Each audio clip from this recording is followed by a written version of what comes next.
and welcome to our Chile Boxing Talk, dude. We're going to talk about it, man. It's Tuesday. Tank Davis beat Ryan Garcia. Ryan Garcia went to a knee, and, well, we're going to talk about it. Did he quit? Did he not quit? I got a lot to say, but first I'd like to welcome my co-panelists, my co-hosts, Nopal Boxellanos and Georgie with Off the Ropes Boxing and MMA. What's happening, fellas? Good What up, morning to bro? you, fellas. Good morning. Good Good morning morning. indeed, man. Well, I'm still in a good mood. Like I was expecting a little bit of a better fight, but damn, there's a whole hell of a lot to talk about, and we want to get in the conversation. I want to get in the conversation, and first I want to give a shout out to JC, who's always first in the house, and the homie Black and Brown Boxing. Now, just as a little bit of a spoiler, I happen to echo a lot of what Black and Brown has been saying, so you're going to be hearing a lot of that same stuff from me anyways, but hey, man, we got a well-rounded panel with some opinions, dude. Let's get right into it. I want to get into the post-fight analysis. So let's talk about the fight itself, man. Ended by, well, I guess you could call it a TKO. Georgie, tell us what you saw in the fight, man. All right. Salute to you guys and everybody in the panel for coming. So with the fight, you were on our show, Chicano. Nopal was there, of course, in the chat as well. And I stated that I had watched some Tank Davis fights and Ryan Garcia fights, because I wanted a little refresher in my mind. That way I knew exactly what I was getting into and I can have a better breakdown on the fight. So going into that fight, I expected, more from Ryan. He definitely didn't look like the Ryan of Fortuna. I thought that's how he would approach this fight. He fought, in the Fortuna fight, he fought great from a distance. He used the jab. He wasn't rushing anything, but that didn't happen here in this one. I think I don't know if he was trying to, get Ryan Tank's attention, or if he was trying to make Tank respect him. And that was one of my topics in the breakdown was he would have to get Tank's respects early, land a big shot, hurt him, but obviously be smart. And he didn't do that. He came out swinging. He looked like the Ryan before the Reynoso. No, defense really bad. Footwork. And that also plays into, I believe, showing actually what Tank Davis does. I feel like he went into a different level here, just by watching the last couple fights, and it could probably be also the opponents that Tank Davis has been fighting. So just like Barrios, Hector Garcia, it goes to show that these guys were actually more skilled, I feel, than Ryan. They fought better behind the jab. They fought smarter, so they had Tank actually having to think a little bit more. But in this fight, Tank really didn't have to do much but set up shots, set up traps, and make an over anxious Ryan make mistakes, and that's exactly what he did. He made him make mistakes early, second round. I was not expecting a knockdown early. I will say I give Ryan some props for the second round knockdown. He got up, he fought hard, and I think that was one of our things was how will Ryan handle one of Tank Davis's shots, and he handled it pretty well. He took it on the chin, of course, overly anxious, made a mistake, went down, got up. And from then on, from that knockdown in the second round, it just was Ryan's confidence kind of went out the window. I think he was being more cautious and trying not to make mistakes like he did. And from round 2 all the way to about 6, I had Tank Davis pretty much winning those rounds pretty convincingly. Garcia did have a better 6th round. I still slightly gave Tank that round. I mean, even though Garcia landed some good shots, I still feel like Tank still was in command of that round. Some mistakes and stuff, but as far as the knockdown, I'm sure we're going to talk about it right now. But in the moment when it happened, I was like, "What the hell happened?" Ryan goes down, takes a knee. You see the blood flowing from his nose. I didn't know exactly what happened until the replay. It was a perfectly, placed liver shot.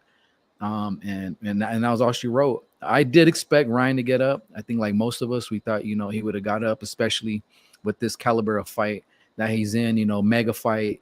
And I was hoping to see this fight go a little bit further, maybe even into the 10th round, and really seeing if Ryan Garcia had those, that second win or that second half championship rounds competition or having like that as a competitor, but he didn't. and he was done in the 7th. I mean, the whole lead up to it had a mega fight feel, but once the fight started, it was pretty much one sided from the start. So, I am a little bit disappointed because I would have loved to see Ryan do a little bit more, but like I said, I think this goes back into the skill that Tank Davis really has.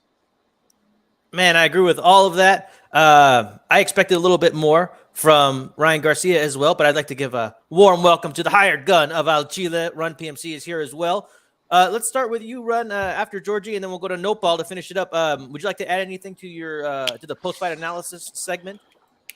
No, it was a really good assessment. I mean, unfortunately wasn't able to watch it live. My stream kept dropping, but watched it later that night and then again the next day. And I think in the beginning I thought Tank was being very calculated as he always is, and then obviously timed up Ryan. I forgot what I was watching, but they were talking about how Tank was pawing with his lead hand, so then he would know when Ryan would like jab and hook off the jab, and then that's where he landed his counter shot. And then it just sort of went as Tank took control of the fight. Ryan had sort of a last ditch effort in round 6, and I think in round 7 it was just Tank was too much for him. Landed a good blow, and then I think he mentally and physically broke Ryan down. And I mean, that's the name of the game. I mean, if it was all physical, then Victor Ortiz and other guys that seem to fold mentally would be the top. Would be probably close to top of the game, but unfortunately it's not that.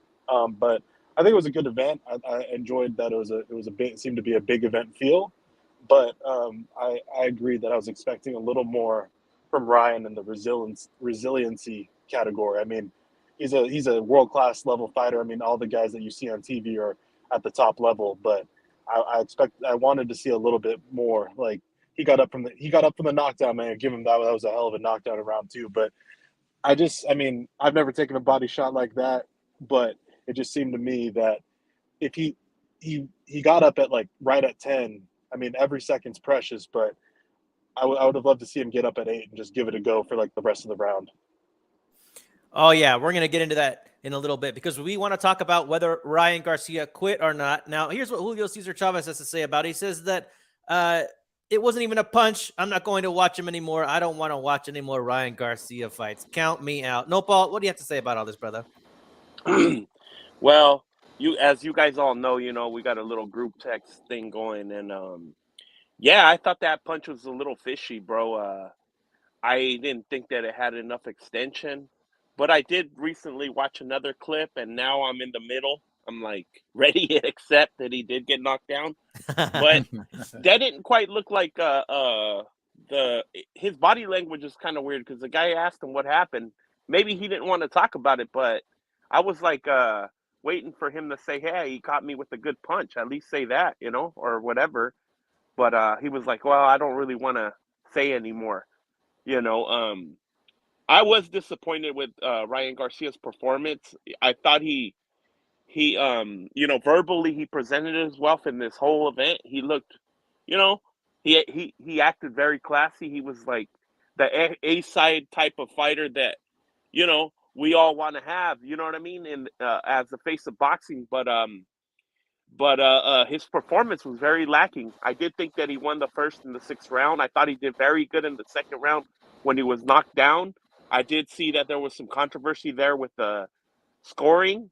I don't know why some of them. I don't know if they didn't rule it a knockdown. I think maybe what happened is maybe some of them decided to make it a 10-8 round, but give Ryan a point for kind of doing good in that round. I don't really agree with that type of thing, but whatever. It's all good. And I'm disappointed at this whole thing because not only did this dude go in there with not a full deck of cards, giving away so many advantages, and I'm pretty sure that Golden Boy and them guys told him, came back when they were negotiating. They're like, "Hey, let's not do it, Ryan. They want to give you a rehydration. They want to do this." Nobody said what the purse split was, to begin with. I don't think it's been disclosed, but if it wasn't somewhere around 60-40 or something like that, I wouldn't even expect Ryan to take the fight. You know, I'd actually expect him to take a 50-50 split with Tank Davis, you know? But not only did they do that, but also, you know, going to the rivals, basically so many things. And, you know, it just shows that he's got a very inexperienced team, you know, and I did see some reasoning behind him probably leaving Canelo team because, of course, Eddie Reynoso, I don't really agree with trainers like that having so many high-profile fighters because you're not giving each fighter enough time. But at the same time, I'm pretty sure that Eddie Reynoso would have did a better job at managing this whole situation. And I know that basically Ryan is managed by a lawyer, but you know, the added expertise would have helped because they've been in these type of situations where the other guy's just trying to bulldoze you with all these advantages that he wants to get. You know, I hope that Ryan learns from this, but I'm not sure. You know what I mean? At this point, I'm not very optimistic at where his career will go. You know, he should have probably never even took this fight. Man, I co-sign all of that, no problem. I got to say, dude, when I watched this fight, I was disappointed in Ryan Garcia's performance. Now, it's no surprise to me that Tank won, right? He was the favorite, and Tank does what he does, and he has power. But I still feel like Ryan Garcia could have done a little bit more as far as being prepared. Like, there were rumors that he wasn't even going into camp all the time to train, right? He was only going in when he was sparring, and we're going to get into the whole sparring stuff in a little bit too. But on top of that too, man, like I feel like maybe Ryan's overconfidence got the best of him. Everything's been working out for him in life, right? He's got beautiful baby mamas, got good looking kids, rich, you know, the world's his oyster. He's undefeated, and his left hook has always bailed him out. It's always bailed him out. So, and on top of that too, you know, he thinks he has like this divine, I don't know, protection, right? Or something, right? He was pulling on that a lot, and he thought that he was going to go in there and beat Davis. I could see why he would think that everything was just going to go his way once more, but it didn't. Now, when he came out in the first round, I felt like he did a pretty good job. Like, I kind of thought, okay, well, you know, fight tall, do the 1-2 thing. And then in the second round, you know, he started trying to go to chingazos, right? And try to fight a little more rough on the inside, like try to get that inside fighting. Now, at first, I thought it was kind of interesting. Like, Tank was just holding, trying to slow that whole thing down. And maybe Ryan did hit him with some good mustard because that's when you're most fresh, right? Second round, and he was using his forearms to kind of back Tank up, and it looked like he wanted all the smoke, right? But then he got knocked down, and then, you know, you saw that transition where even though I do feel like Ryan was still trying to fight on the front foot, like he was just kind of being lured in. Like he knew that he would be better off going on the front foot, but it's more like he was following Tank, right? Tank was just kind of allowing Ryan to go on the front foot, and he was just being lured in. On top of that, too, whenever there was smoke on the inside after that, instead of like, oh, I want to fight you, let's get it on, he kind of like, I don't know, like he put his hands up to his head, like a fetal position type defense, like he didn't want to fight. And I thought, what are you doing, dude? Like, you need to protect yourself, right? So, I mean, there were bad signs after that second round. His activity wasn't very good, and I expected him to do a little bit more of the 1-2 down the pipe, and he wasn't doing it as much as he could have. On top of that, too, I felt like his body work was absent. And speaking about what Tank did, his body work was excellent, man. He had straight jabs to the body, crosses to the body, hooks to the body. He was active all over the place, countering, great timing. Tank Davis, he's very skilled. I'm very impressed by his skill set, and I want to see what he's going to do moving forward. And we're going to get into that, but I do want to ask, did Ryan Garcia quit? Now, I want to roll some film of what Ryan's dad has to say about it, and then we're going to get into it. You know, we all wanted a little bit more from Ryan. Some people are saying, hey, dude, you know, don't be calling Ryan Garcia a quitter. That's disrespectful to him. But we're going to give our opinion. Did Ryan Garcia quit? All right, let's roll the film. What did he tell you right after? Well, he told me that it did hurt him, and he says that, you know, if I continue, I think he said that he would have gotten hurt. He goes, I'm not going to do that. He goes, he landed a good shot, and you know, there's something else behind that, but I'm not going to reveal that at the moment. But the body shot did, you know. All right. Well, let's get right to it. No, Paul, let's start with you, homie. You know, we had that group chat. I want to start with somebody who I know I agree with, you know, and then we'll see if there's any counter arguments. No, Paul, did your homie Ryan Garcia, did King Rye quit?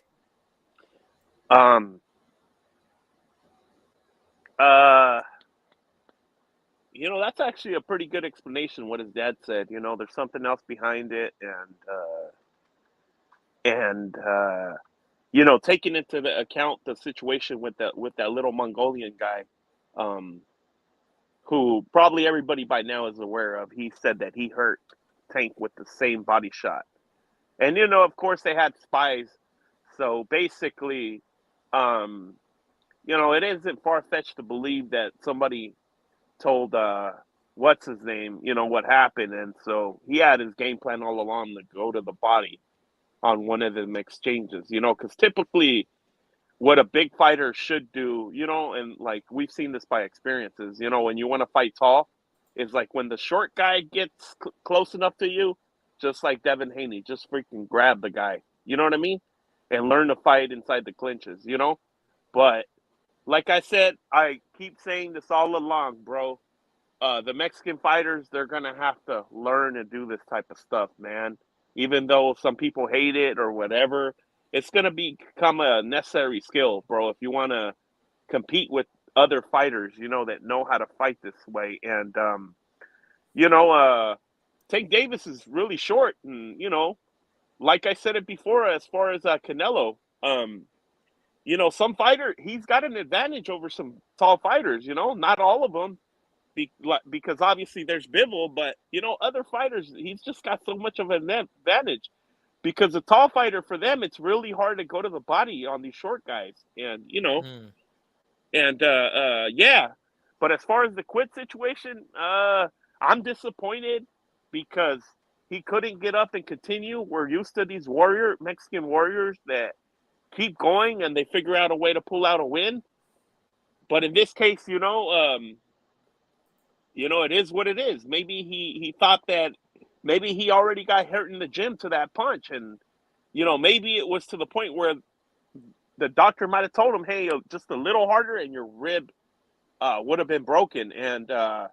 And maybe the doctor said that his ribs are actually kind of like not broken, but damaged a little bit. And maybe that rang a bell and he didn't want to continue. Did he quit? I guess he did quit. You know what I mean? Maybe because he had an to. answer. Yeah, maybe because he had to. You know what I mean? Maybe because he had to. Remy here says quit. Black and Brown cosigns. And like Black and Brown says, Pop said he could have kept fighting and said, I'm not going to do that. It just keeps getting worse. Every interview I see just keeps getting worse. Now, you guys see this little slide I put together. Now, it auto-generated the order in which these fighters were put. I would have put Marquez above Bradley, right, just because Marquez is my favorite. But this is how it generated. I didn't have time to fix it, right? But when you look at these guys, you see a commonality. These guys have grit. These are guys who wouldn't quit, all right? That's what not quitting is, when you wouldn't quit, right? I feel like we have to come up with a new definition because there's all these people going around like, I don't like that word quit. Actually, it was just the opposite. Ryan Garcia didn't quit. Well, what do you mean? Like to quit, right? If you look up the definition, one of the definitions is to resign, to give up. Run PMC, let me ask you, man, do you think that we should put Ryan Garcia on this Mount Rushmore along with these guys who actually would not quit? At this point, I wouldn't say so. I mean, like I said, like I'll preface this like I say many times. I was nowhere near the level in my sport as these guys. These guys are world class. But from a boxing fan's perspective, and from watching boxing, watching many of these guys up here, actually all of these guys up here, go through their battles. Man, do you remember when Amir Khan hit Maidana with the body shot and dropped him? I think that was in the first round. I mean, that's Amir Khan blistering speed. I mean, he might not have the raw power, like pound for pound as Tank. But I think that was a more severe body shot. Maidana gets up, and I believe in the 9th round, goes on to almost stop Amir Khan. Amir Khan was on Bambi legs for like all that round. And then let's even talk about that. Amir Khan didn't quit in that. Amir Khan has never quit up until when he fought Crawford. And then you could view that as quitting with the low blows or whatever they were. But none of these guys had quit in them. But then if we talk about someone that's really known for quitting, Mexican-American, Victor Ortiz. He's shown quit, but who would you say? We talked about this in the group chat, but if you were to compare Victor Ortiz's fight against Maidana, where he straight up quit in the corner, dropped 3 times, I don't know if his eye was busted up, would you consider that quitting? Yes, many people would, but he was going out for his health, like he said. when he fought Josecito Lopez, broken jaw, fought like 3 rounds with a broken jaw, then quit. When he didn't quit against Berto in the first one, but then people think he quit against Berto in the second one, and then people think he quit or didn't get up in time on purpose against Colazo when he got knocked out. So there's all these instances. So he shows a pattern. And Ryan Garcia doesn't have the pattern. So, I mean, it's hard for me to say. I would lean towards yes. He from getting up and be able to walk across the ring at 10 seconds and going to congratulate the other corner within seconds of being counted out. I mean, that's a little fishy to me. That's sort of what Victor Ortiz would do. He would go over, like when he lost to Josecito Lopez, he got up, had his broken jaw, and then like Coach Haas was holding him in the corner because he's like, Victor Ortiz is going there trying to give Josecito Lopez a kiss and a hug after he just got stopped. It's just I mean, it's hard for me to say, but I would lean towards he did.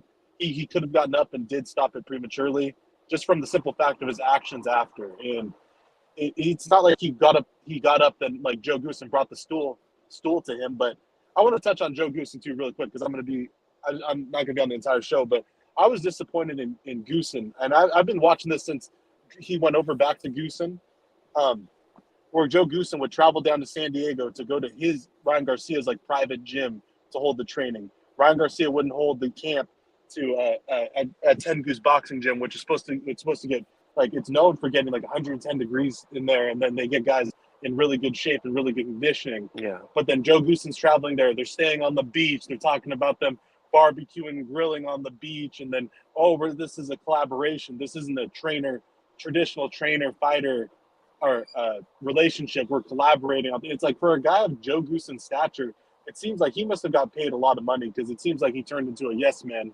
And it's really sort of hurts me to say that because the legendary boxers he's trained in his history in the game to someone like that. But at his point, he might have been in there and they might have just told him, you have to do this. And he's like, it's really hard for him to walk away for the potential money, but to have someone that's such a disciplinarian to turn that way and saying Ryan Garcia is like the greatest guy he's ever trained. When you have guys like Michael None, Joel Casamayor, Diego Corrales, the Ruelas brothers, and James Toney that he's trained, and to say this guy's the greatest, it's just hard for me to believe. And so that's all I really have. But I think Ryan could have gotten up. It's hard for me to say. I just feel bad for saying he quit, but I think he could have definitely continued. Damn. No, I mean, that's a great point. And I've noted the shift in the way Goossen trains. And you know what? He kind of ate up the media. You know, he's always been a guy who kind of likes to stick out, right? JC here says, well, that's why Ryan left Reynoso. Yeah. Goossen is a yes man and a cuck. Yeah. Okay. and Ryan's best performances were under Reynoso, if we want to be honest, right? Those are his best performances. Hey, it's because you're in that environment with other top fighters. You know what, Run? It was a really bad sign when you saw Goossen train Chavez Jr. That was basically the moment when he became a yes man, because we all know that guy's just the same way. You know, we're gonna train in my living room. We're gonna start at 10. Oh no, when the trainer gets to his house to train or whatever in the living room, he's like, "No, we'll do it at 12. I still got to use my Cheerios." We're gonna barbecue out in the backyard. Yeah, that type of weird shit that, you know, we're used to the Rocky type, you know, trainers. You know, in our minds, that's how we figure all trainers are, and you know, that was a bad sign when he just trained Chavez Jr. You know, it's like, bro, you're putting your reputation on the line. You know what I mean? When he made Joe Goossen wear that outfit, that like white outfit with the bedazzled, like the rhinestones on. You remember that when he was in the corner? He was wearing that for that. Oh my god! When he got stopped against Fonfara. Oh my god! Yeah. You have to look that up. It was ridiculous. But it sort of hurts me to say that though, because you see how like he was in the corner and how when he trained was like Diego Corrales, Casamayor, and when you see him how he like even like a low level, or we know him, but John Molina Jr., where he's like getting in him and how many and he stopped Mickey Bay late, he stopped Hank Lundy late just because it's the grit and the hours they put in the gym. But then you have Ryan Garcia, that's like, it's hard. I mean, it's like the Marvin Hagler saying where it's like, well, the silk sheets. It's hard to train hard when you have silk sheets, or what he said. But it's like Ryan Garcia sort of came in the professional game like that, right? So it's not that I blame him, because it must be hard to be like, Why do I need to take this punishment when I'm making probably 7 figures off of just social media, not even including my purses? Right. So Georgie. Oh, Yeah, sorry. Go yeah. ahead. I just wanted, I didn't mean to cut you Yeah, off, Ron. Do you have yeah, anything else sorry. to wrap up or no? That's it. That's it. All right. Well, I don't know if you're getting off, brother, but it's always great having you, man. Georgie, we didn't, we got to you last, man. Please let us know. You've heard all of us talk. Now we need Georgie's opinion. Georgie, Yeah. did Ryan Garcia quit? Of course, our group chat, we're all going back and forth, kind of stirring the pot a little bit, and which makes friends, right? Like we all have our different opinions on what happened. Today's Tuesday, so there's, we all have enough time to be able to watch videos, see interviews, other channels on their opinions on what they thought about the fight. Yeah, he definitely would have taken that liver shot. And in the moment, I'm like, you guys saw my text. I'm like, no, he didn't quit. He didn't quit. That's kind of taken away from what Tank Davis did. But then when you have time to really think about it and hear your guys' opinions, it's true. Like your little Mount Rushmore, like all these guys all had one thing in common. Like they had like a will to win. They all knew how to dig deep. They've been, especially Maidana. I remember Maidana getting dropped with that shot from Amir Khan. I think in the moment we're like, yeah, he's definitely not getting up, because you see him roll over to his stomach and he's screaming into the damn mat because he's just in pain, but he gets up, he fights through it. And the thing too is there's other fighters, there's other trainers, there's channels, there's content creators. Everybody kind of has their own opinion. Fighters are like, yeah, okay. Like one, for instance, was Chris Arreola. Chris Arreola was like, look, he goes, a liver shot, will do that. It'll paralyze you. It'll feel like the worst pain in your life. You're not able to breathe. And then 50 seconds later, it goes away like you've never had, like you never took that liver shot. So everybody has their different opinion on it. I will say, I'm kind of like Nopal. I'm now kind of like changing my gear a little bit. Like I'm kind of on the fence about it. I will say that there was quit in there because there was no dig deep. Again, this type of fight, he's been asking for this fight for almost 2 years. You should have been training harder. But it just goes to show that when you don't grow up in those kind of environments, you don't go through those moments in the gym where, you go into the doghouse or the lion's den where, you're hard sparring. It'll show in the fight, right? Like they always say, like the hardest thing about the fight is the training. All you got to do is get to the fight and do what you did in training.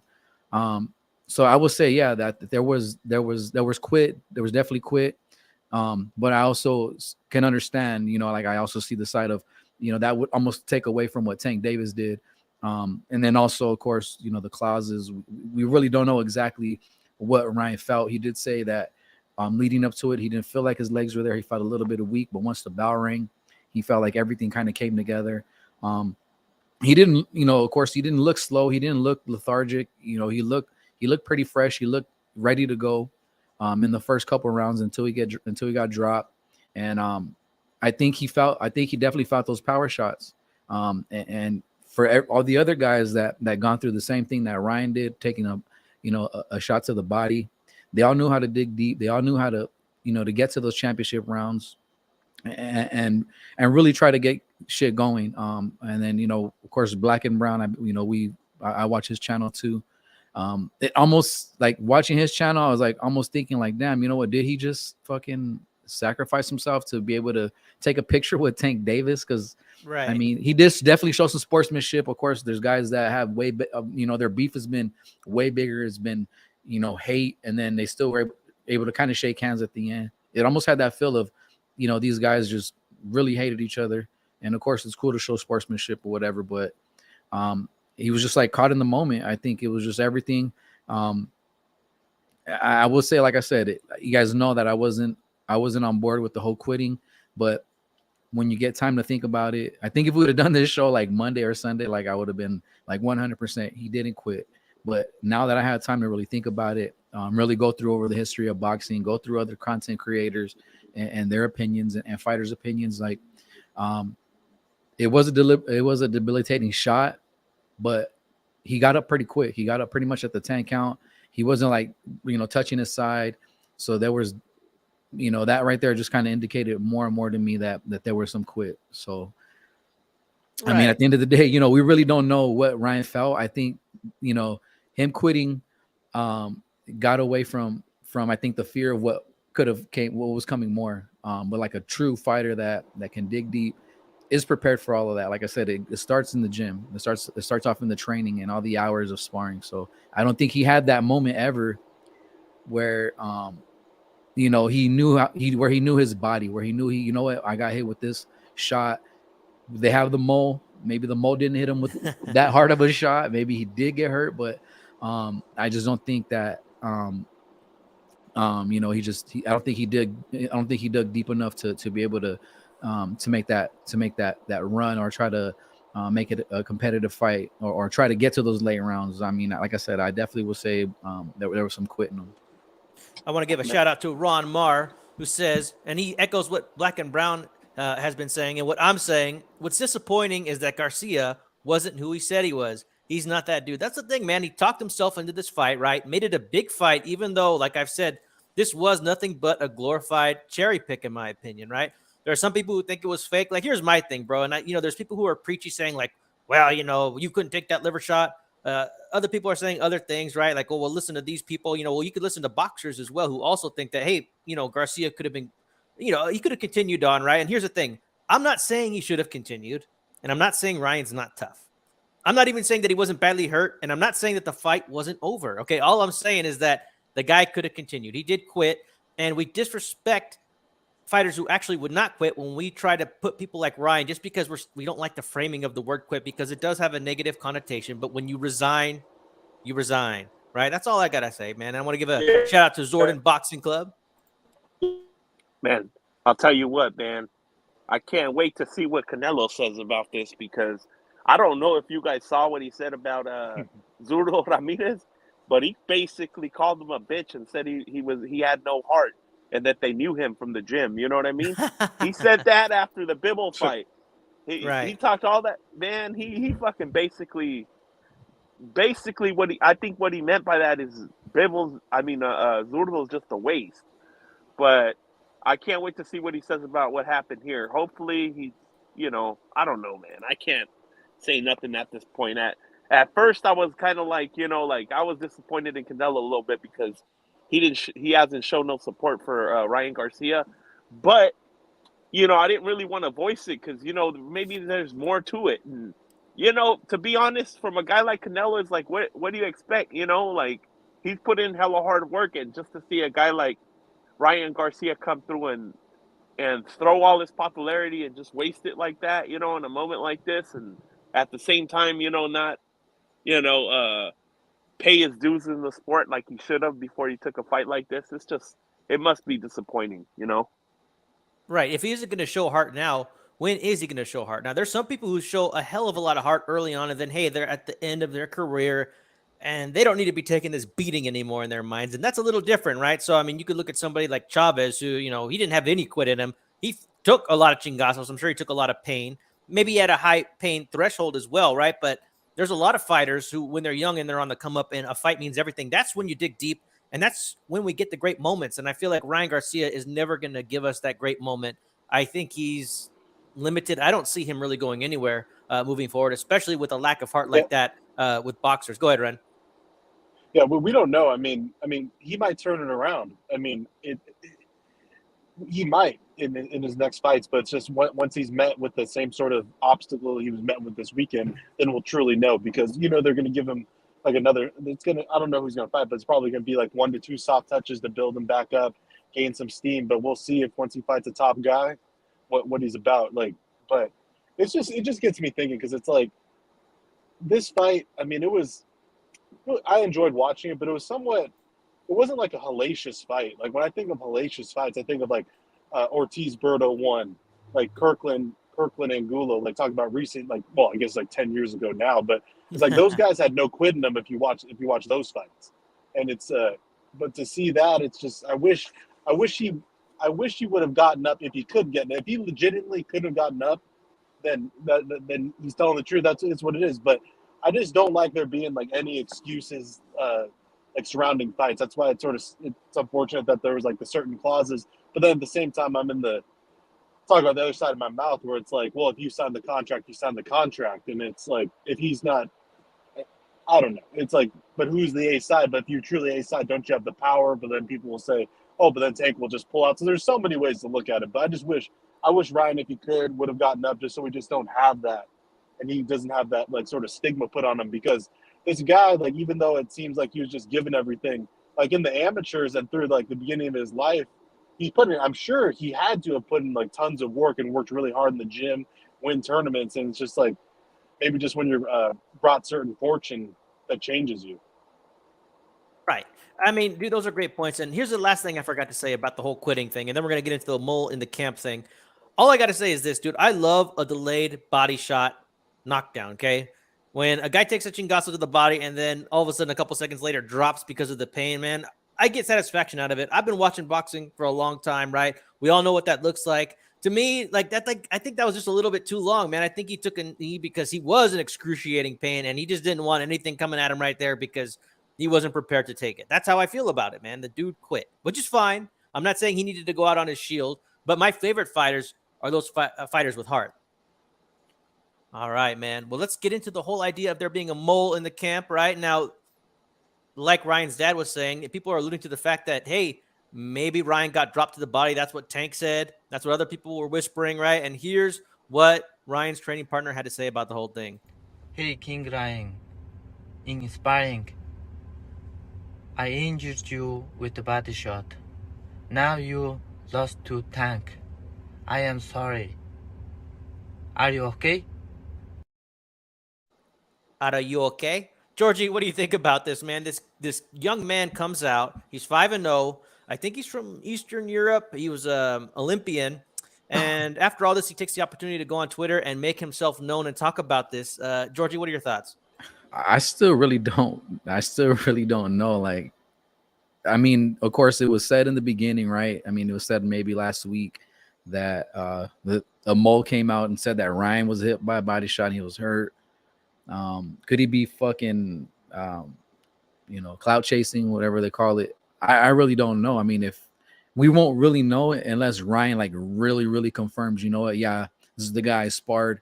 He hurt me, or Ryan just might not say anything. I mean, he definitely did say, about the mole and about the spy in the camp. So he's come out and, said he felt disrespected. So there might be some truth to it. But I mean, if that's the truth, I mean, I thought about it. How many times have many fighters been hurt throughout camps that, lost a tooth or broke a nose or got hurt, but and still continue to fight on and do well in a championship fight. So if this is true with the mole, I mean, I feel like I guess, and it goes along with all the other fighters that been hurt.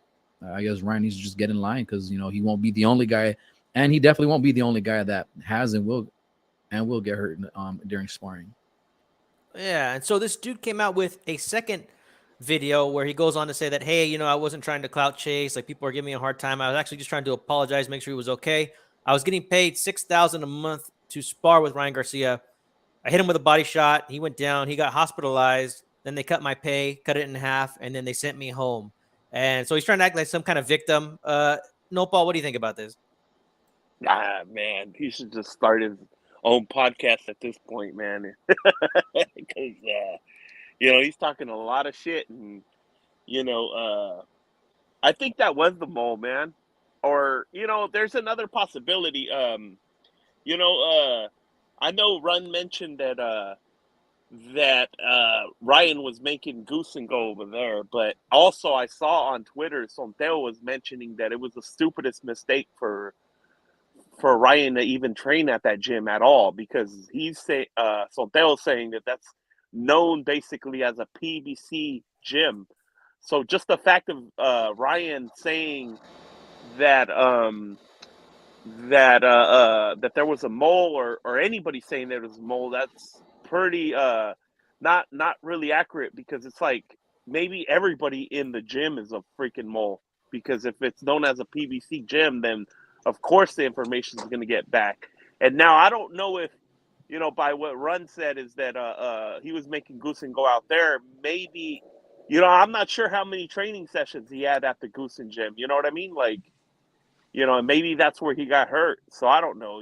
It's a weird situation, and I think that it's pretty fucked up that the little dude's over there trying to clout chase some stuff like that. I don't really believe that they cut his pay. None of that. You know what I mean? Kind of funny, bro. No, it is. It's kind of funny, but okay. So, Run, there used to be this idea that what goes on in sparring stays in sparring. Now this dude comes out the next day and is trying to attach his name to all this, and we all know about it. Now, I don't think anybody here actually remembers his name, but can tell you what he looks like, right? But that's about it. But now, this guy took the opportunity, and things have changed a little bit. Well, at least in the social media era, or at least amongst the youngsters in training camp. What are your thoughts on this? Yeah, I mean, that's just sort of I don't know if that's the custom, right? What happens in sparring stays in sparring. You just sort of say like, oh yeah, he gave me good rounds, gave me good work, and that's sort of just how it goes about it. But I don't know. I mean, I feel like that's sort of like what should happen. I feel like if these guys really want to take it seriously, they should have all their sparring partners sign NDAs. They should have them legitimately sign these agreements. So then if they say something, there's going to be some legal recourse coming their way, because if not, anyone could just go run around. Obviously, you might tarnish your name. You might not be able to, because that's how a lot of boxers come up. They get their name through sparring when they're sparring big-time fighters. So you might just shoot yourself in the foot. And with other promotions as well, don't want to work with you, because how are you going to get good work? How are you going to pay for training expenses if you can't be basically embedded in someone else's training camp? It must be really hard, especially if you're coming to the United States and you might not be a resident here, normal resident. You have to, like, it's not cheap to live, especially in California. So it's I don't know. I feel like, as for the mole, I don't know. I mean, like No Paul's saying, if he spent any time at 10 Goose, I'm sure they have security cameras in there. Someone walking by it could be a lot of things, but it's hard to not point out that the relationship, the brother-in-law, Tom Brown, is Joe Goosen's brother-in-law, and who basically sort of runs the main like shell promoter for PBC. That's you can't ignore that. And it's like that happens all the time in boxing. Moretti, the judge, is Carl Moretti, top rank like VP's brother. It's like it's all over boxing. Yeah. Want to give a shout out to A-Rod, who's in the house. He says, I'm going to put out a video too, because I was slap boxing Ryan and I knocked him out. You should, man, and say that you were only going like at 60% and Ryan just couldn't handle the heat. I wanted to mention one thing. I mean, it kind of all goes back to, it's like just negotiating with the Mayweathers and the and PBC is like, you're basically putting your head, even if the fight was 50-50, which it was not, even with no disadvantages or whatever, it's like basically by negotiating with these guys, you're putting your fucking head in a alligator's mouth, basically. You know what I mean? It's like even if it was 50-50, these guys are going to find a way to make it, to take some kind of advantages from you, whether it's mental, it's whatever. You remember the Pacquiao fight, even that fight wasn't 50-50, but these guys just kept making it more uneven, They said they had moles in Pacquiao's cap. So, you got to really beware about just even doing business with these guys, and Ryan and I believe that he's the one that kind of like kept pushing Golden Boy to make the fight, because like I said previously, it's like, I bet you at some point them guys were like, nah, this fight isn't good for you, Ryan, these guys are, so, and at the same time, you got to think about the humiliation that PBC basically made Bernard and Oscar go through the whole event. It's like, like, do you really think these guys want to be over there? Taking all that fucking BS from these other guys who, basically stole their whole business from them, and you know what I mean? Like, Totally. they're probably treating them like bitches to begin with. They got a fucking nobody who used to kick around the spit bucket, basically yelling at them, telling them all kinds of vile stuff. You know what I mean? Like, who wants to take that kind of punishment? You know what I mean? Right. No, dude, I co-sign all that. And that leads us to our next subject. So, Nopal, you're right, man. De La Hoya and Hopkins and Team Golden Boy, they're just taking it the whole time, right? And after their prize fighter takes a loss, Ryan Garcia goes to the post-fight press conference by himself, without Hopkins, without De La Hoya. Now, I don't know about Goosen, okay? But Oscar De La Hoya has come out and said, hey, Hopkins was banned because people are alleging that he got up to Tank during the weigh-in with some testosterone cream on his hand, right, to touch Tank so that he would pop dirty. And De La Hoya said, well, that's for myself. I had some death threats, so I had to leave. So apparently there was death threats, and he could not afford to stay there. Well, I'll give my opinion here in a second. Georgie, what do you think about all that? It just sounds like excuses to me, man. I mean, the whole lead up, the press conferences, everything, like they're behind behind Ryan Garcia. They're even talking shit like in this whole week leading up to the fight, and then all of a sudden they disappear. I thought that was some shady shit. I mean, I don't know. Have you guys heard anything yet about Goosen, like why he left, or he just no news there as far as I can tell? No news. Yeah. And then I was waiting to hear what De La Hoya said, and then I saw it yesterday. We saw it in the group. I'm sure you guys probably saw it sooner, but I mean, death threats. I mean, I don't know. That sounds like a fucking excuse to me. That sounds like bullshit. I think more than anything, I think he felt humiliated because he put all his eggs in the basket for Ryan Garcia. Talking shit to the Tank and Ellerby, and then of course Hopkins doing the same thing, talking shit, and then he said that he tried to reach out to Tank so he wouldn't fall off the podium. So I don't fucking know. And the thing is, like, you couldn't really put it past anybody if someone thought about, oh, well, it's the the testosterone cream. I'm sure that shit's happened before and nobody knows exactly what the fuck happened. But I don't know. To me, it just sounds like a bunch of excuses. Like, if you're gonna ride with your guy, like, you got to be with your guy no matter what happens, win, lose, draw, knocked out, whatever. I mean, I think it was chicken shit. They should have showed up. Right. I have this feeling that if Ryan had won, I have a feeling Oscar De La Hoya and Bernard Hopkins would have totally been at the post-fight press conference regardless. Come on, man. Absolutely, man. Come absolutely. On. No, Paul, what do you think, man? Can we trust Oscar De La Hoya and what he has to say? Well, I have a lot of respect for Oscar. Even though he went through some bullshit that I don't approve of. Poor Oscar. Not getting into no details. You can't live it down, man. You can't live it down. But he has since accepted that it was fucked up and he did it or whatever. But here's the thing. As far as the death threats, bro, I believe that 100% because even us, we're on Twitter and shit like that. We say some controversial shit, and there's gonna be a bunch of fanboys giving you some death threats. You know what I mean? So, but as far as that, I think that he's used to it by now, like De La Hoya. So, as far as that whole, that it was enough for him to not attend the thing, and after like close consideration of all the facts and what I know right now, this is what I think happened. When you're like, let's just say your ex-girlfriend or your lady or whatever, when you're like constantly warning her about some shit that she's going to get herself into by this type of behavior or some type of shit, you know what I mean? Or don't do that, with her, even like with the way they drive, stop doing that, stop doing that, stop tailgating, you know what I mean? You're on the freeway, they're mad because you don't want to drive to LA with them or something like that, or stop you don't want to be the curves. driver, that type of shit. You're like, hey, warning her, hey, stop driving like that, calm down. And then she fucking tailgates the car. You know what I mean? It's like at that point you feel defeated from warning her so many times and she's not listening, and you're just like, and then she wants you to get out there and beat somebody up, shit like that. And you're like, I don't want to do all that shit. I warned you about it.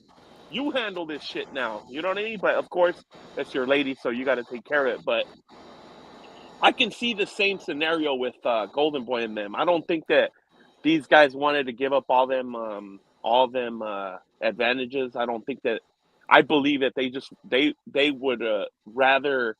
I believe that they get fighters like Ryan, and they're smart enough to see that these are potential long-term investments that they can build up, and they're good at building fighters up. But the thing with Ryan is he looks like he doesn't, he wants to do his own thing at some point. Maybe he feels what do they call it, like when you feel validated to get special privileges because of your of basically your background or whatever, because you bring so much money to the table. Like maybe he feels validated at some point to do whatever he wants, or to you know, not sit behind his promoters and let them freaking, you know, give him the fights that he needs, stuff like that. And you know, I think at this point they just said fuck it, you know, you disappointed us or whatever, and you know, we told you. And you know, they're basically, I think that they were fed up with the humiliation of that whole event, you know. That's what I think, you know what I mean? Maybe I'm exaggerating or whatever, but Ryan too has to take accountability at some point what the all the bullshit he put his whole team through. You know what I mean? Golden Boy and Bernard Hopkins. And I think that when they needed to have his back, they were there. But you know, I don't. At this point, I'm like, well, if they had plans to go to dinner or whatever, fuck it. You know, at this point, you know, it's like I can take it or leave it. I'm not with Ryan or Golden Boy on that. I don't agree with either one, but it's, you know, No, you know, it's whatever. No, I hear it is whatever, but I thought if we'd at least give our analysis because everybody's talking about it, and it is funny too. And the only thing I'll say about Hopkins is he's doing this whole, hey man, all I was doing was going over there and just making sure it didn't fall off the ledge. First off, if you watch that video, like he like makes a beeline, he squeezes his way through Tyson, through all these fighters, just to like quickly touch him. I think he tried to provoke Tank. That's what he went over there to do, to put hands on him. Sorry, I'm kind of glad he did that because Tank is known to do some dirty shit. You know, and I've seen Floyd do that a couple times. Just because you're the basically the A side fighter, they let you get away with shit at the weigh-in. And I'm glad that Hopkins went in there and did that shit, distracted Tank real quick. Because had he not done that, he would have probably made what's his name look like a straight up bitch. He would have probably grabbed him by the neck. He would have probably pushed him off the ledge, some shit like that. He did that to Rolly. So at the same time, I kind of agree with what he did, and I don't agree with how PBC barred him, if that's true. You know what I mean? From all that stuff. And, you know, it was weird, too. I saw a video of some guy saying, you know, that Floyd went into the ring to congratulate Tank afterwards. And, you know, Bernard Hopkins was complaining, saying that was illegal. You know what I mean? So, you know, you see the special treatment there, you know? Right. You know, I'm glad Hopkins did a little bit of something. He probably thought, well, if anybody's going to do anything like this, it's going to be me. So he went to go handle business. Yeah, I guess they're even saying that B-Hop told Tank that I'm about that life. Like, yeah. See, that's the thing, man. I'm just going to say this right here. You know, obviously there's a difference of cultures between the two, and it can be very uncomfortable for a Mexican like Ryan Garcia, who's, you know, basically preppy Mexican, you know what I mean, to be around that type of environment. So I'm glad that Bernard got in there and helped out the situation a little bit. Cause, yeah, but you know, Ryan too, he did hold his own though in those press conferences, right? I think he went like 4-0. Like if we're gonna score, I think true. He won those press conferences. He held his own, man. I definitely, you know, I give it to him for that. Right, that dude was looking classy with that shit. You know what? He talked us all into this fight the whole way through. He did. No, he did a good job. All right. Now, I want to talk about what Tank Davis should be doing next, okay? Now, man, it must be like in crazy town because I'll tell you what, man, like nobody's really calling for this dude to fight a champion. Everybody's okay with him fighting whoever the hell, right? Because we understand business. I think that's what I'm hearing. I don't know if I'm taking crazy pills. Georgie, let's just talk about it like regular fight fans, right? When there's a high profile, somebody who's potentially pound for pound, right? Who's in a division where they're actual champions. What do you think that Tank Davis should do next? I think that's the big question.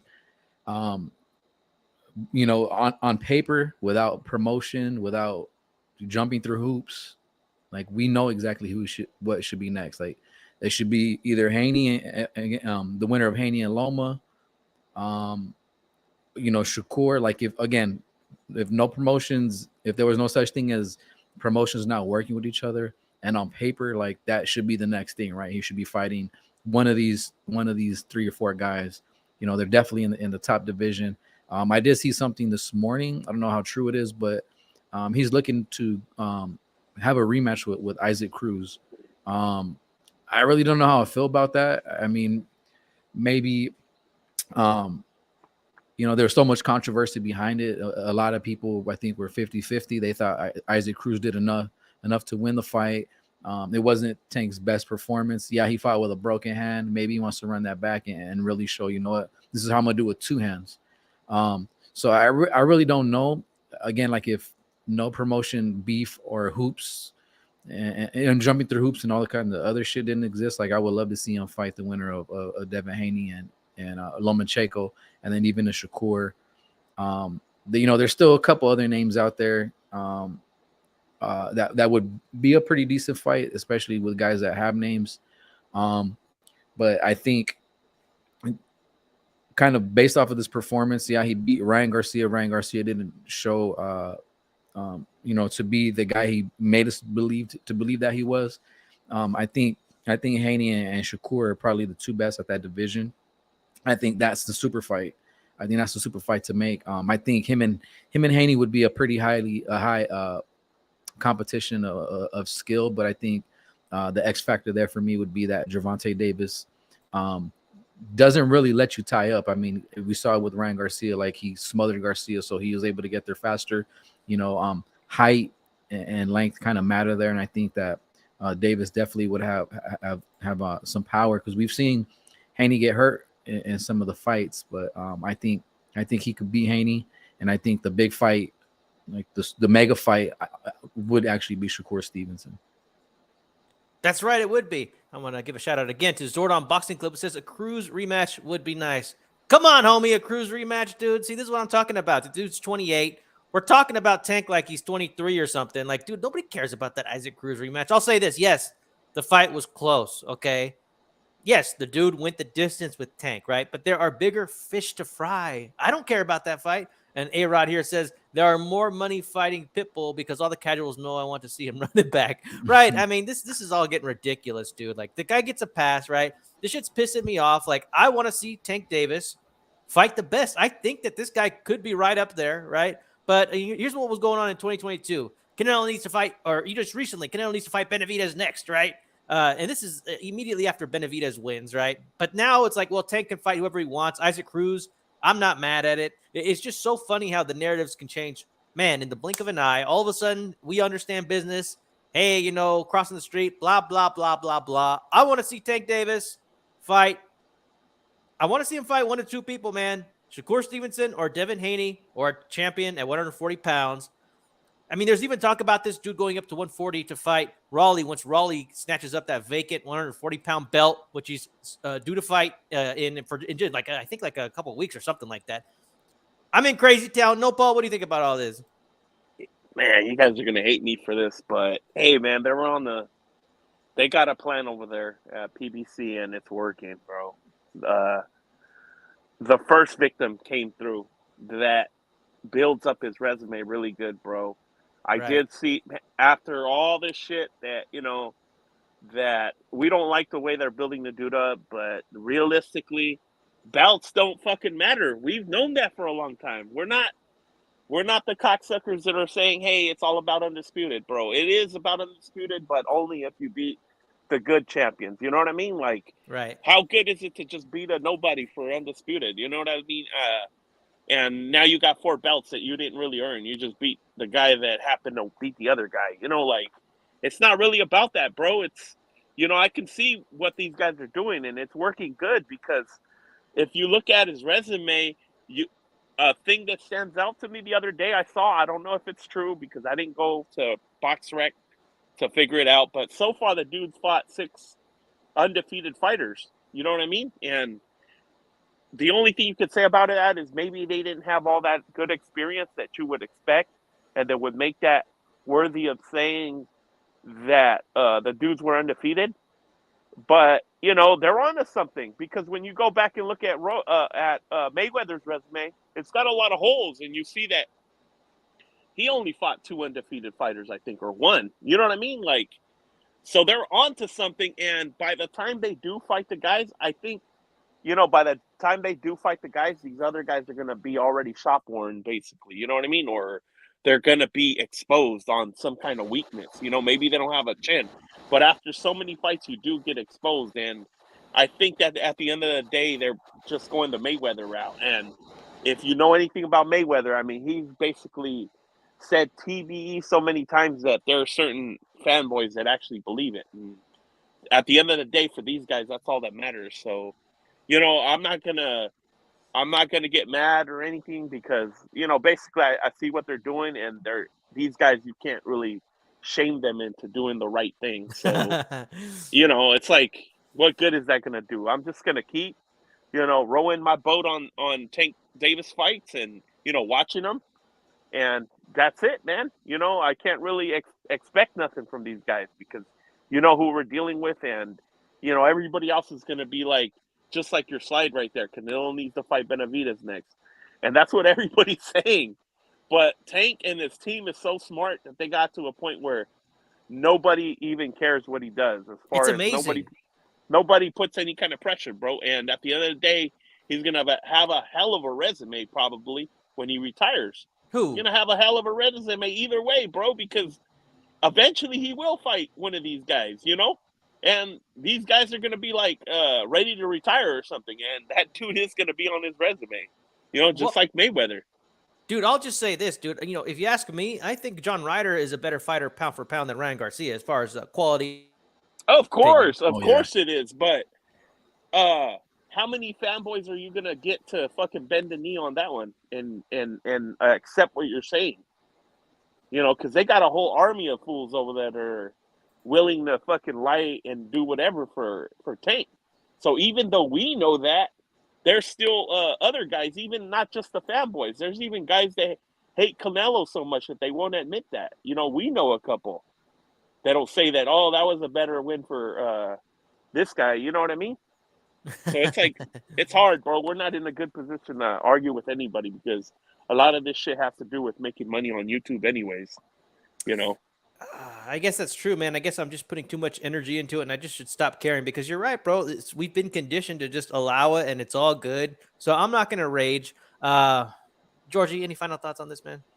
No, I think we all make great valid points, and you know, if you're gonna press one champion or you know, you might as well press them all, and I think that's what we need to do. And I will not accept anything less than, you know, the guys we just mentioned. Like if you're fighting somebody, I don't know, like at 135, there's really not very many names left.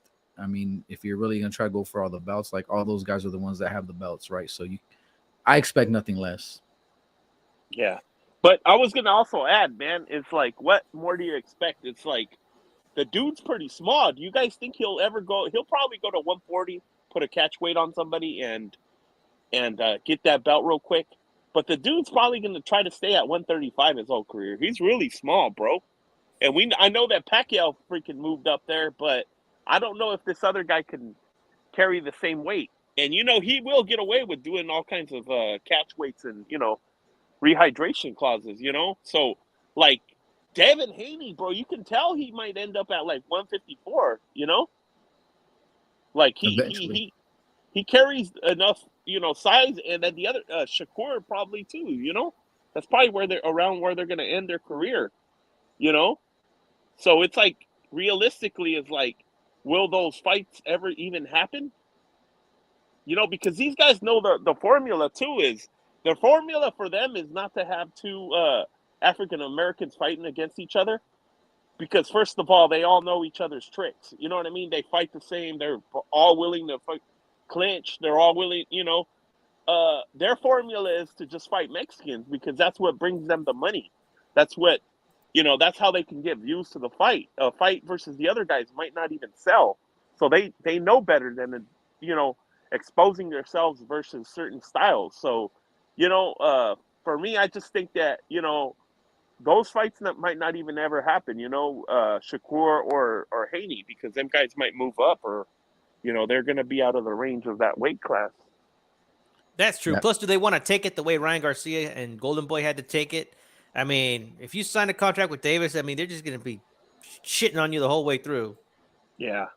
Humiliation, bro. Like, do you really want to take it, you know? Lose your respect over that shit? Okay, well, let's make it a fantasy fight real quick. Real quick, Georgie, Tank versus Haney. What do you think? Um, I think Tank beats Haney. It will be competitive. I think Haney fights very well from the outside. But I feel like Tank. I think Tank could beat Haney. That's exactly how I feel, man. I see Tank going in there, and actually, I see him steamrolling Haney. I think Haney Yeah. just would not want any very quickly. That's how I would see the fight going. No, Paul, what do you think? Yeah, he'll take maybe 4 or 5 jabs just to land that one in the body, right? Oh, right. You know, he's willing to take them pillow jabs, right? So Well, you could bet your ass that Haney would start trying to go on the back foot immediately. He's not even going to pretend like, oh, I'm going to go on the front foot. Like, I don't even know how they would prepare for that fight. I think that would be a clear loss. That's just my opinion, especially right now. Who knows? Maybe at 140, maybe it could be a little imagine him different. putting a rehydration clause on Haney, because I wonder how I gotta ask myself. The dude's complaining he can barely make 135, right? So on rehydration, how much does he weigh in there? Is he around though? Because I remember when Crawford was at 135, he was coming in at like 154. Rehydrating to like 154, and I'm wondering. I think Haney's between that and 160. On fight night. And imagine them telling him you can only rehydrate 10 pounds. Like crazy, bro. Yeah. Well, I think he's already come out and said, like, I won't be taking any rehydration clauses from anybody. And he's already been talking like that. Good for him, huh? Yeah. Because I saw it too, that after the morning after, or the next morning, the rehydration. I mean, it's obvious they definitely look more than 146. I mean, did that play a factor, or what do you think they weighed at? You mean Ryan and Tank? Yeah, because um, they didn't look like 146 in that fight. Like Tank looks pretty fucking solid right there. He looks like he's like 150. Yeah, it's his perfect weight, in my opinion, with the size. Like, and he's just built like, no pun intended, like a tank, right? And that's the thing. I'm very impressed with Tank, man. I think that he can be great. Okay. Second fantasy fight: Tank versus Shakur Stevenson at 135. Georgie, what do you think? Oof, that's tough, man. Damn, I don't know. I think that's the mega fight to happen, man. I think Shakur that's is closer to 50-50, huh? Yeah, George? That's definitely 50-50. Like Shakur fights great from the outside. And Davis knows how to fight small, so he knows how to, try to make what he tries to do is he tries to set traps on you. So I think that would be a 50-50 fight. I could see it going both ways. I could see Shakur getting by on points, just making it to the end and winning a close fight. Or I don't know. That's definitely the fight to make. I think this is why it would be a mega fight, because it's either guy could win, and they're both highly skilled too. Yeah. Right. No, Paul, you just pretty much co-sign that then? Yeah, it's just a 50-50. Probably would never happen, because when this Tank's trying to get advantages, I don't think Shakur needs to put himself at risk like that, and yeah. What about this fantasy fight? Tank versus Terrence Crawford, bro. What? Like going like what to Yeah. 147? Or are you talking about like a 135? Yeah, just 147, bro. I would love to see that, man. Some shit like that. He's way bigger than him, though. I mean, I wouldn't say he's way bigger, but he's just, I guess. What about when they were like at 135? I think Crawford probably wins. When Crawford was 135. I don't know. Didn't Gamboa light him up a little bit at 135, if I remember right? Yeah, but didn't Gamboa light up Tank Davis a little bit too? True. I mean, and he was already an old man. Yeah. That would have been a great fight right there. Both of them right now in this present time, and then Terrence Crawford at that present time. But I'm talking about some real fantasy shit, though. God damn. You can't have some shit like that, though, huh? Yeah. Black and Brown here says, leave the raging to me, fellas. I love this shit. I will, Black and Brown, because I'll just say, listen, I got rage. Just listen to what Black and Brown has to say. I'm trying to walk the path of peace, and I can't have that energy. But I am pissed, but I'm just going to let Black and Brown rage on my behalf. We were super more pissed, though, huh? Tell them, Chicano, we were super more pissed a couple days, or like right when it happened, and then Sunday, Monday. Fuck, man. Well, we're Canelo fans, and we just naturally have high standards, and we want to see fighters get going, right? I mean, shit. We all know what Canelo was doing by 28. This was ridiculous. Like this resume comparison is just like a joke. It's a complete joke, dude. See, here I go getting riled up again. Don't trigger him, huh? Don't trigger me, man. All right, so we know what Tank will probably do next, right? Hey, we understand business. He's going to fight Isaac Cruz next. I ain't mad at the fight, blah, blah, blah. Fine. Okay, that's fine. Tank's going to go on and do a little sideshow and make money, call himself the face of boxing, whatever, right? It doesn't matter to me. But let's talk a little bit about Ryan Garcia. What should Ryan Garcia do next? Georgie, assuming that Ryan Garcia still has that hunger, okay, and he wants to continue on. He says he's going to 140 pounds. I want to know if you think that he will fight the top fighters like he's saying, and how he would fare against some of those top 140-pound fighters. 140 is scary, even I think for Tank too. Just the guys with the bouts across the board: Regis, Puello, Matias, Josh Taylor. But Josh Taylor and Lopez fight. And there's names there, man. There's definitely names there. There's Barbosa, Sandor Martin. I mean, who knows? Maybe a Sandor Martin fight. I don't know. I think that's kind of a safe fight because Martin really don't have too much power. I think.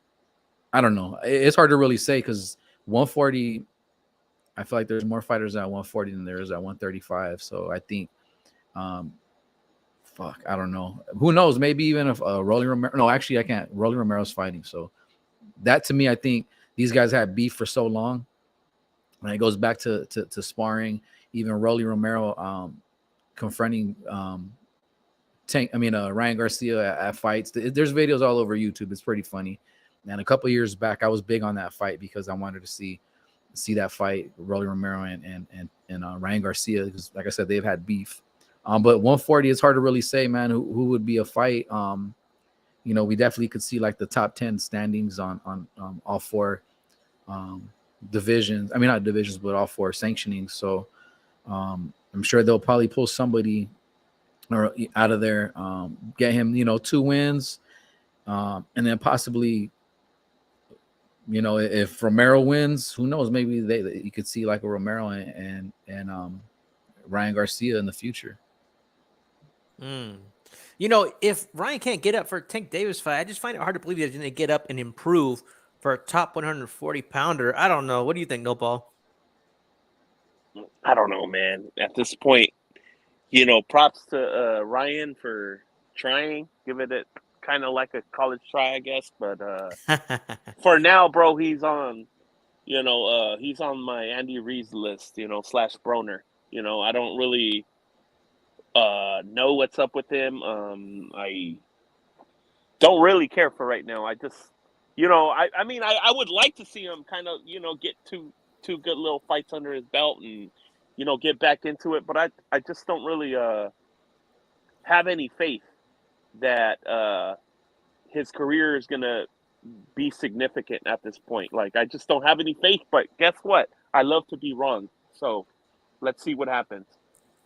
I'd like to see him bring up Kambosos to fight Kambosos at 140 pounds. I think that would be a decent opponent who he could beat, who has a name, right? Who did beat Teofimo and only has a loss to Haney. I think that would be a decent matchup as far as like a tune-up, kind of see where he's at, and a fight he should win. I think that would be a good matchup for him.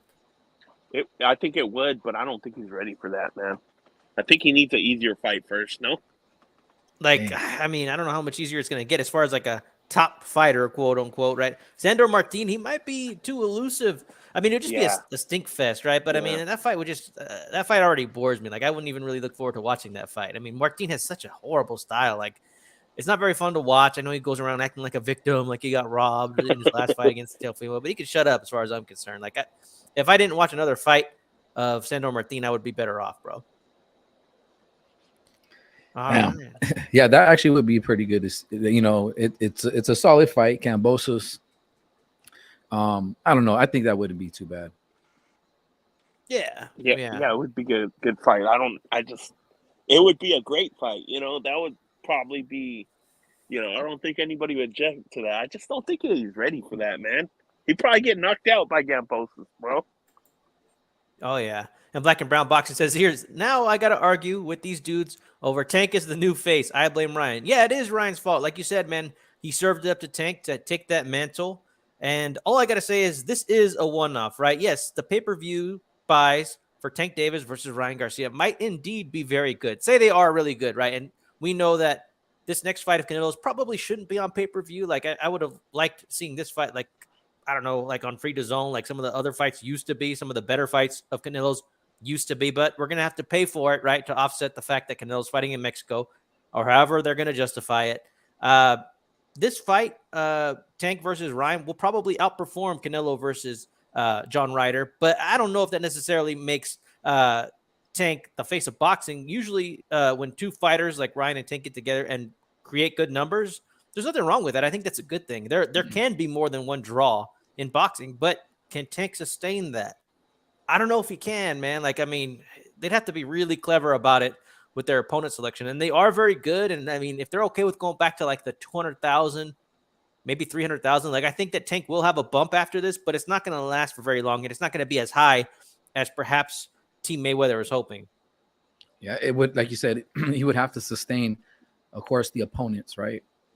and then it would have to be opponents that used to be champions too. So like an opponent that had a name, and we look at it now, like there's really not very many, and most of these guys at 135 and 140 are more like up and coming. So let's just say he does take like all the very best guys, because everybody at 135, well, there's only, I mean, it's Haney. He has those belts, so like it would have to be like a crazy run. I will say that out of like American, it was maybe Deontay Wilder. Maybe he was like the closest to being like, you know, very popular in the U.S. But I mean, for me at least, I don't know if you guys agree or disagree with this, but I feel like, right, you know, he's pretty much like in the U.S. Like he's got the popularity. I think he needs more opponents, obviously, to sustain or to be able to say I'm the face of boxing. Like Canelo still has a good handful of fights left, and a good handful of opponents. And even if that, you know, I think it would still take a lot. It would take a lot for Tank to be the face of boxing. I don't like that title. I think he's just stirring shit up. He's definitely not the face of boxing, but he's definitely got the popularity, I would say. Well said. No, Paul, any final thoughts before we close out, man? Yeah, I don't think he's anywhere close to being the face of boxing, and it's, you know, I wouldn't even waste my time with that argument. You know what I mean? When people say he's the face of boxing, because even they know who the real face of boxing is.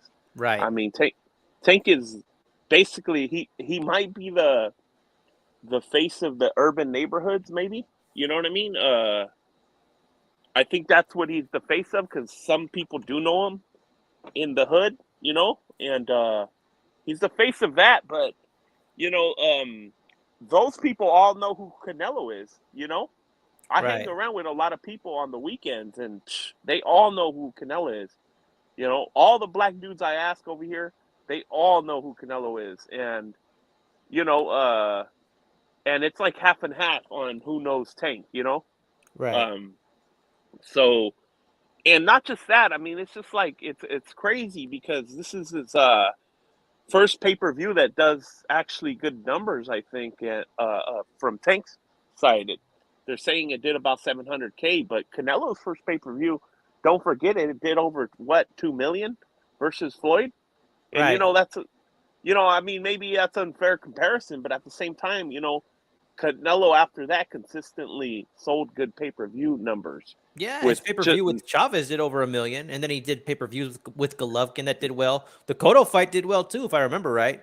Yeah, and you know, even when he was fighting a nobody, his pay-per-views were doing about 3 or 400K. So you know, he consistently proved that he was the face of boxing, and them dudes, they respected everybody else's numbers, and they didn't start saying that they were the new face of boxing till they actually were. But from the PBC side, we've seen this countless times. You know, the PBC fans and their agendas, they've been consistently for like 2 or 3 years now trying to move Canelo out the way, and with guys that don't even hit the numbers. They've said it already. That's true. Deontay Wilder's the face of boxing. Who else did they say? They've been trying to say Tank for a while. They even tried to say Spence was the face of boxing, and none of them guys ever even matched the numbers that what Canelo was doing. So it's more of a, you know what I mean? Even now they're nitpicking it. They're saying, well, Tank is the face of the U.S. boxing. Well, no, he's not, because Canelo fights in the U.S., and even though you might not consider Canelo to be an American, he does fight in America, and he's the face of American boxing and Mexican boxing. Worldwide boxing, bro. He does good numbers everywhere. He does bigger gates, bigger everything, you know. So it's not even for me, I try not to even listen to that, because it's like a rabbit hole, like you guys call it. And it's like, you know, even though you have all the facts or whatever, these guys aren't going to listen. So it's just, they have pride in saying that their guy is a face of boxing, and it's whatever, you know. Well said, Nopal. Nando, what's happening, brother? Hope you're well. All right, dude. Well, this is the Chile Crew. We are out, everybody. Peace.